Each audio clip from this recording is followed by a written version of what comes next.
Et bonjour, j'espère que vous allez bien, merci d'être là. Alors aujourd'hui je vous propose une nouvelle vidéo sur un sujet sensible puisque ça concerne la Seconde Guerre mondiale, le nazisme, Adolf Hitler et la collaboration. Eh ouais, vaste sujet. Alors on sait tous que beaucoup de personnes, du citoyen lambda jusqu'aux personnalités politiques, voire même dans le monde artistique, dans le showbiz, etc., ont collaboré, ont même adhéré parfois et se sont couchés face à Hitler et ses troupes. Des marques qui en font encore partie aujourd'hui de notre entourage quotidien et à qui on ne demande aucun compte et qui continuent de prospérer en toute impunité et qui ont même parfois pignon sur rue comme on dit. Et pour cause, personnellement, moi quand j'en parle dans mon entourage, personne n'est au courant que ces marques célèbres ont, on va dire, copiné avec le nazisme. Et donc voici l'intérêt de cette vidéo que je vous propose aujourd'hui. C'est parti, vous allez peut-être être surpris.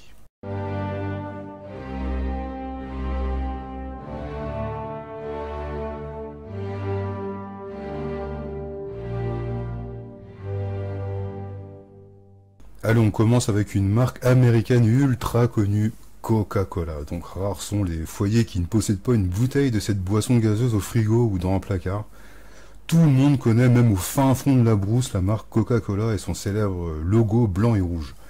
D'ailleurs, n'hésitez pas à aller voir la vidéo sur la chaîne avec Patrick Burestenas sur le décryptage des logos publicitaires, leur forme, les couleurs, vous verrez, c'est super intéressant. Donc Coca-Cola, pendant la guerre, ne pouvant plus importer leurs boissons dans les territoires occupés, ils décident de créer le Fanta. Et oui, le Fanta a été créé par la filiale allemande de Coca-Cola sous l'Allemagne nazie pour pouvoir continuer à faire quand même des petits profits, à défaut de pouvoir vendre des canettes de Coca.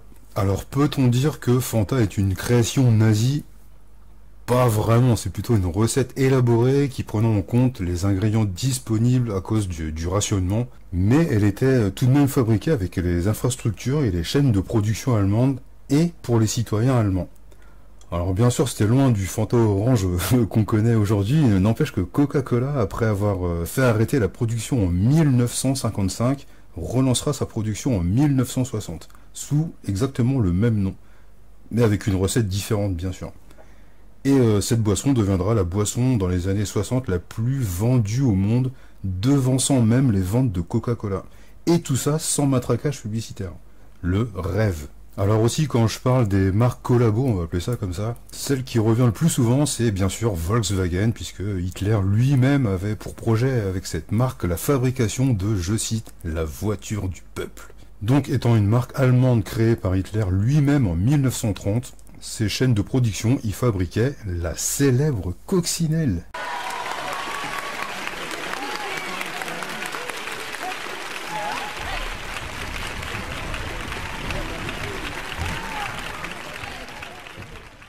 Alors sachez que l'idée et le design de la coccinelle ont été conçus par Ferdinand Porsche. Et oui, de la célèbre marque Porsche. La marque allemande qui fera également une coccinelle militaire et n'hésitera pas à utiliser la main-d'œuvre gratuite, bah voyons pourquoi pas, des travailleurs déportés pour sa fabrication. Et aussi, puisqu'on est dans le secteur automobile, parlons de la General Motors Company, la célèbre marque américaine qui fera l'acquisition de la marque allemande Opel en 1930. Beaucoup de choses qui sont passées en 1930. Et là, la General Motors y voit un formidable potentiel au niveau profit et se lance sans aucune hésitation dans le secteur militaire et collabore sans gêne avec le régime nazi. Juste pour voir le profit gigantesque, voici quelques chiffres. Alors, les bénéfices sont énormes. Donc Opel est racheté 45 millions en 1930 et 9 ans après, en 1939, sa valeur est de 86 millions. Donc quasiment le double. Eh oui, profit, hein. Peu importe avec qui on traite, comme on dit, l'argent n'a pas d'odeur. Alors c'est incroyable de voir cette collaboration active des industriels et autres grandes fortunes américaines avec le régime nazi alors qu'ils mettront tout en œuvre pour en débarrasser le monde et au final s'ériger en héros sauveurs. Je sais pas, c'est complètement contradictoire en fait. Et donc on va finir là-dessus en ce qui concerne le secteur automobile avec une marque que l'on connaît tous, la marque Ford, créée en 1903 par Henry Ford, du même nom. Donc alors Henry Ford, on va s'attarder un petit peu dessus. Henry Ford, au summum de sa fortune en 1929, achète un journal de Dearborn Independent, qu'il transformera en tribune antisémite. Voilà, là on arrive dans la noirceur du personnage. Puis il sortira un livre titré Le Juif international et qui inspirera, attention écoutez bien, les écrits d'Adolf Hitler. Son nom est d'ailleurs cité dans Mein Kampf, rien que ça, et son portrait aura sa place dans le bureau du Führer. Quel honneur, bravo Monsieur Ford.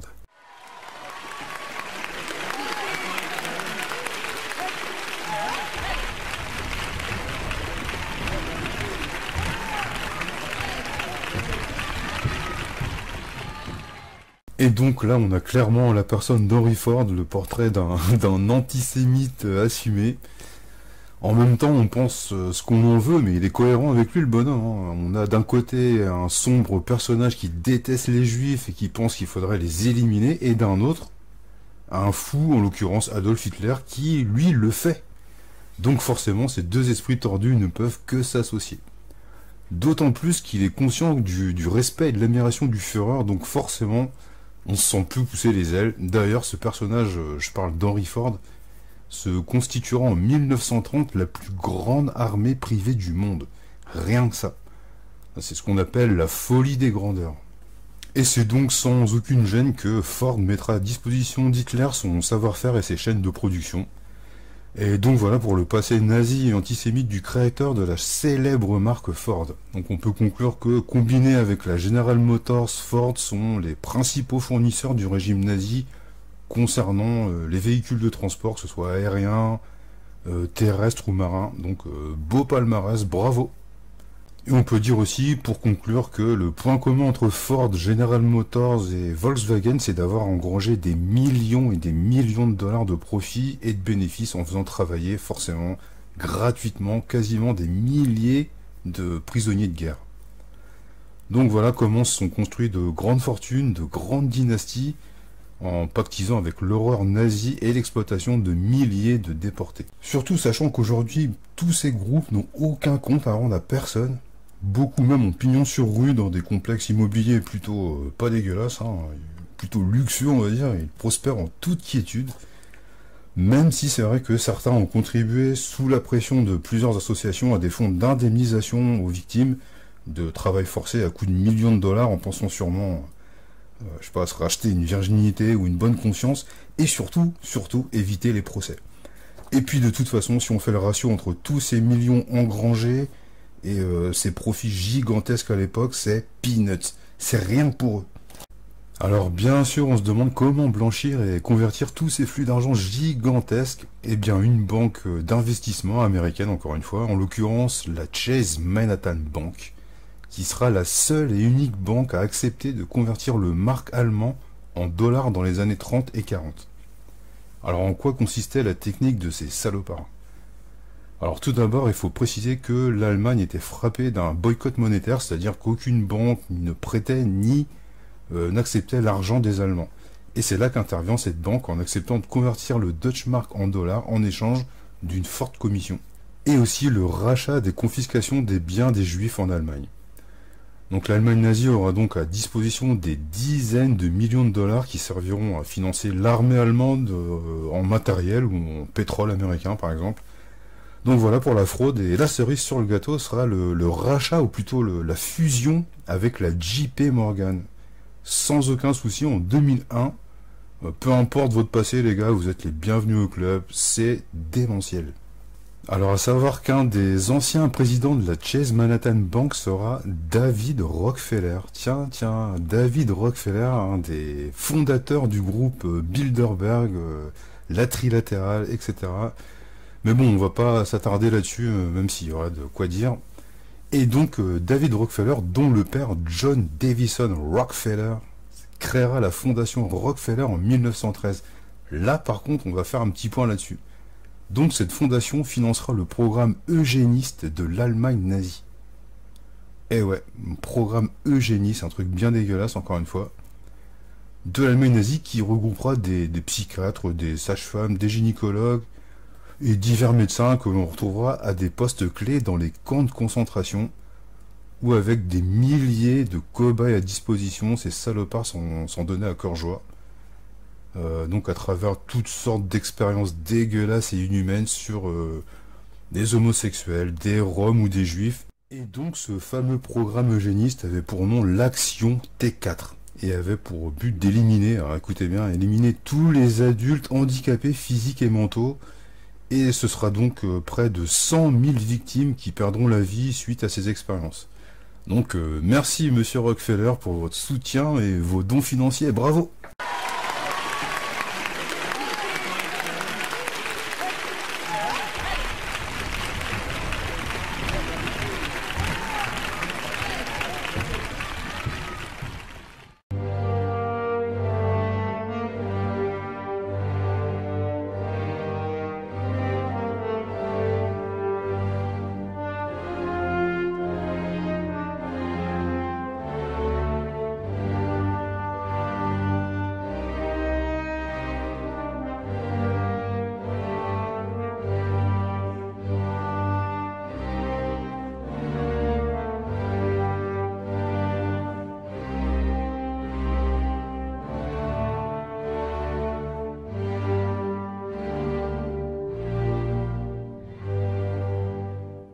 Allez, on passe à une autre grande marque qui a collaboré avec le régime nazi, à savoir Hugo Boss. Ouais, la marque Hugo Boss, du nom de son créateur, qui crée son atelier en Allemagne en 1924. Donc très vite, Hugo Boss adhère au parti nazi et devint bienfaiteur de la SS. C'est donc avec un honneur et un sens du devoir exacerbé que ce militant fervent participera à la production des uniformes nazis. Et ouais, tout vient de là. Donc tous les uniformes qu'on a tous vus pour les SS, les jeunesses hitlériennes et la première milice d'Hitler, à savoir les chemises brunes, d'où l'expression la peste brune. Donc il y met tellement de zèle qu'il en devient le fournisseur officiel. Quel honneur! Alors encore une fois, de 1932 à 1941, les profits explosent et seront multipliés par 100, et tout ça avec le recrutement de travailleurs forcés polonais et français. Donc coût de la main d'œuvre quasi nul. Encore une fois, le même principe. Et là, on a clairement une marque qui adhère à l'idéologie et aux théories nazies sans complexe. Donc Hugo Boss, bravo, bravo.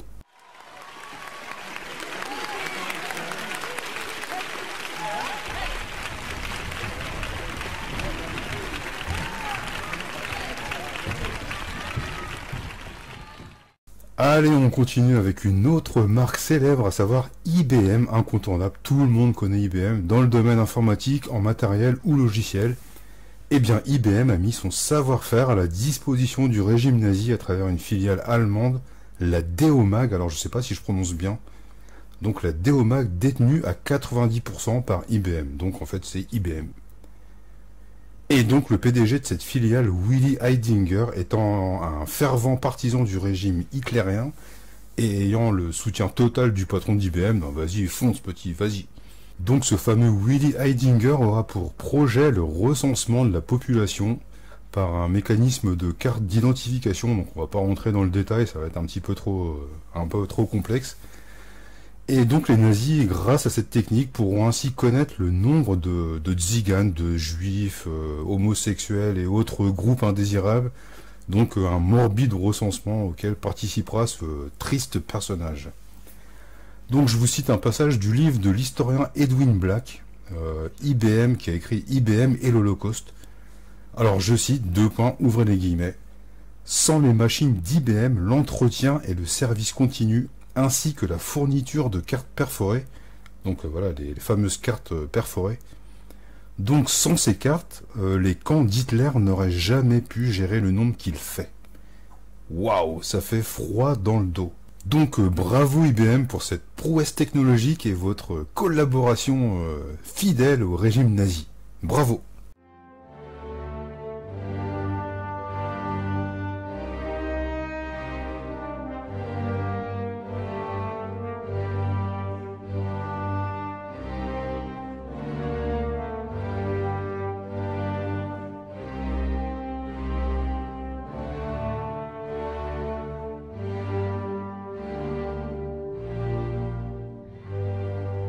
Et voilà encore une entreprise américaine qui a collaboré de plein gré idéologique avec le régime nazi. Là, il n'y a aucune excuse. Les mecs, ils jettent à pieds joints dedans. Donc, Et puis on enchaîne avec la célèbre marque Kodak. Tout le monde connaît Kodak. avec sa collaboration à travers sa filiale allemande qui produisait pour le compte de l'armée nazie des films, des fusibles, des déclencheurs ou des détonateurs en toute connaissance de cause puisque c'était de la main-d'œuvre esclave qui était employée dans leurs usines, y compris des usines françaises pendant l'occupation, à Vincennes entre autres. Donc bravo, merci Kodak, hein, bien joué, super les gars.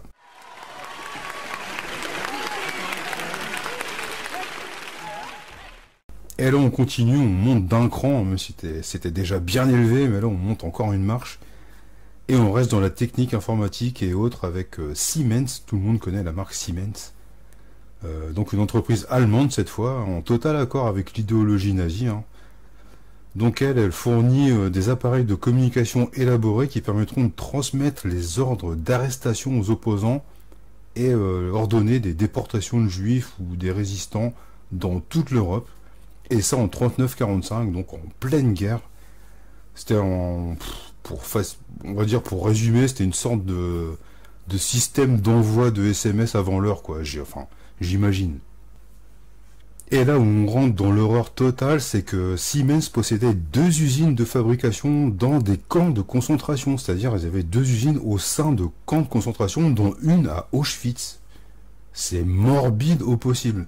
Enfin, je sais pas ce que vous en pensez, mais je trouve ça, on est quasiment au top, quoi. La main-d'œuvre, il n'y a même pas besoin de l'acheminer, elle est sur place. Et du coup, on en revient à la main-d'œuvre de travailleurs forcés, mais là, en l'occurrence, de déportés. Donc, quand on sait comment la plupart de ces personnes finiront, surtout à Auschwitz, donc c'était encore un projet nazi appelé l'extermination par le travail. Et donc Siemens participait à ce projet. Bravo les gars, bravo. Et surtout que là, Siemens, je viens de regarder, je me suis un petit peu renseigné, voir un petit peu leur actualité. Là, ils sont pas du tout pénalisés par ça, ils ont plein de filiales, tout va bien. Là, en 2024, ils viennent de remporter un appel d'offres pour la ligne à grande vitesse qui reliera Los Angeles à Las Vegas.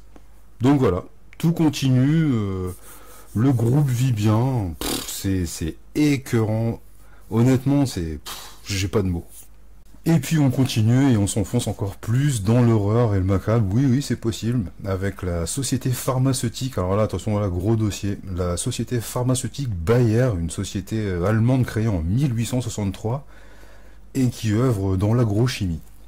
Donc on passe les découvertes, hein, on n'est pas là pour ça. Et pour arriver en 1930 avec la création du gaz le Zyklon B, qui est à la base un insecticide.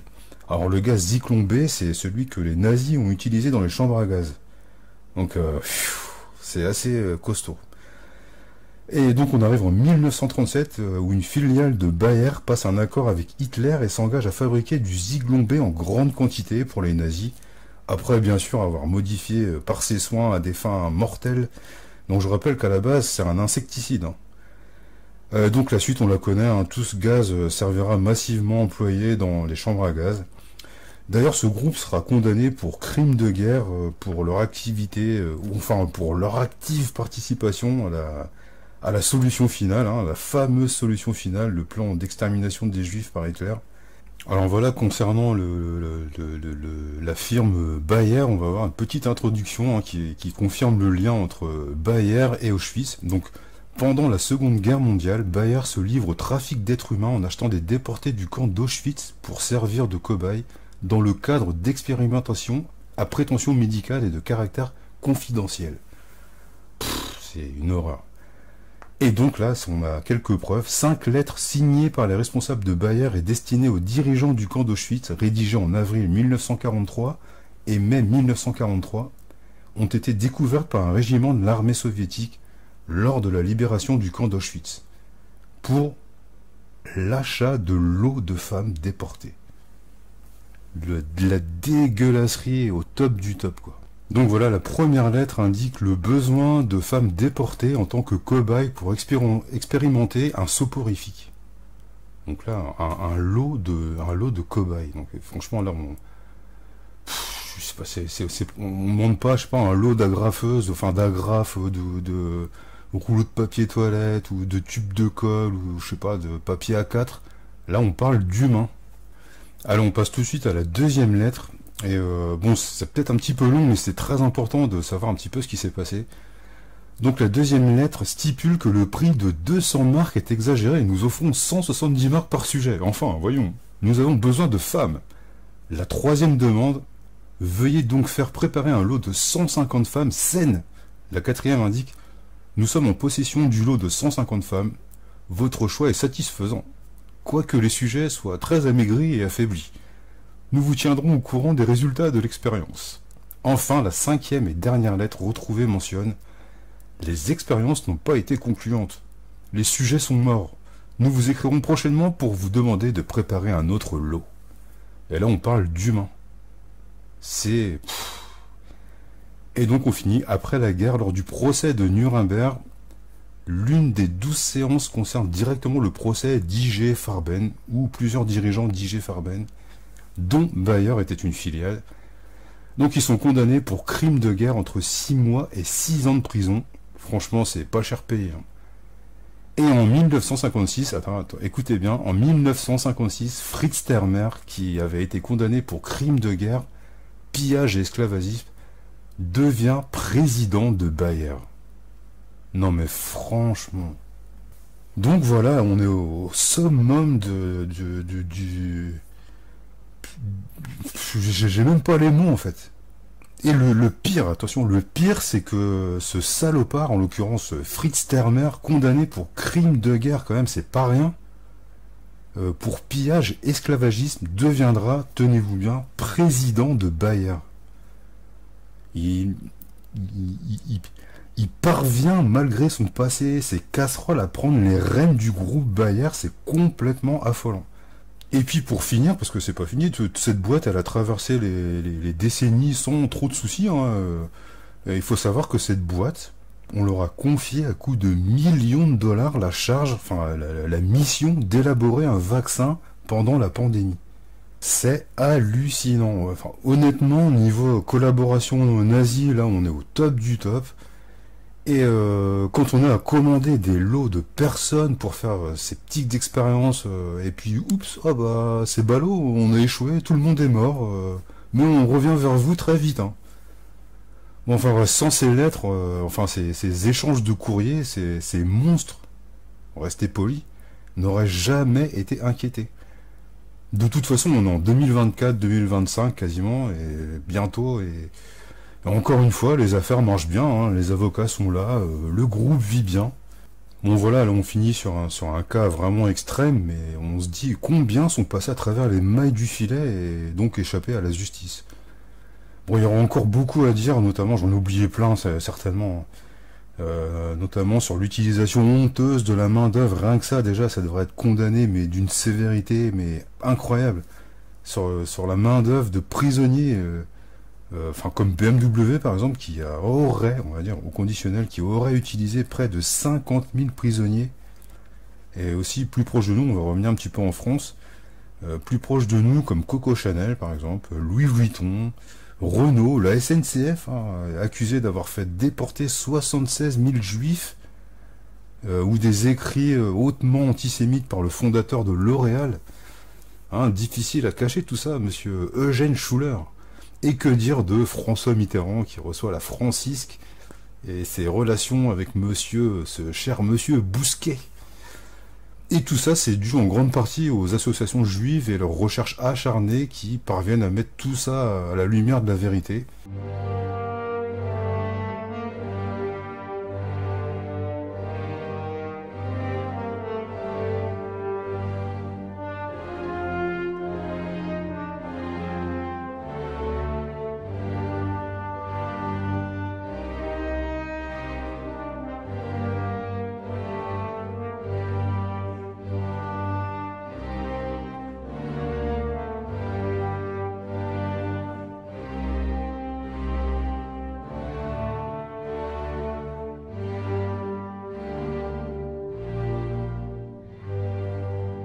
Alors quand même, petite parenthèse avant de terminer la vidéo, je voulais, par souci d'équité, on va dire, je voulais préciser quand même que par rapport à Coca-Cola, vous savez que j'ai commencé la vidéo avec cette marque, donc voilà, juste pour dire qu'ils n'avaient pas directement collaboré avec le régime nazi.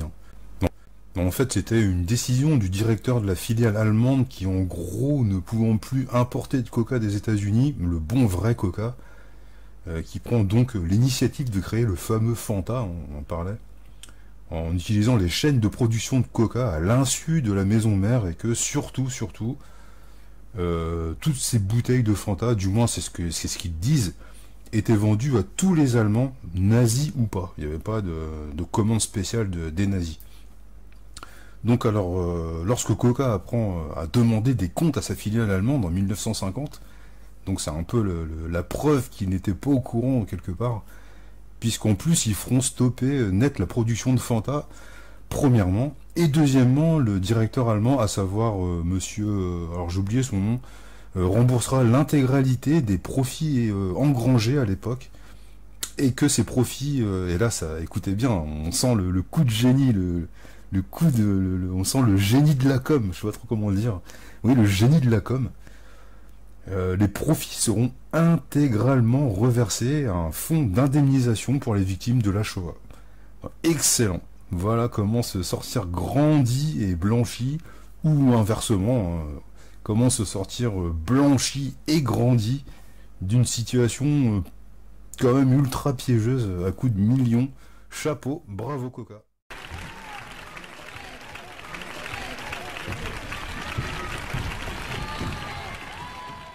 Et ouais, voilà comment on évite de façon magistrale les procès interminables, le potentiel boycott de la marque, hein, ça c'est hyper dangereux, c'est ce qu'ils redoutent le plus, le harcèlement médiatique, etc. Donc voilà, on passe pour des justiciers et on continue le petit business sans trop de désagréments, hein, c'est le coup parfait. Et puis surtout, quelques millions de dollars pour Coca-Cola, c'est quoi? C'est rien en fait. Allez, on referme la parenthèse là-dessus. Voilà, concernant les marques qui ont collaboré avec le régime nazi, enfin, à plus ou moins à grande échelle, mais qui au fond partageaient quand même l'idéologie pour certaines.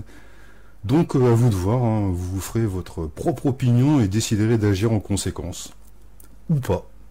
Voilà, fin de la vidéo, j'espère que vous avez appris comme d'habitude 2 ou 3 petites choses. N'hésitez pas à aller jeter un œil aux autres vidéos sur la chaîne, vous y êtes les bienvenus. Allez, force à vous et à vos proches, revenez quand vous voulez, salut.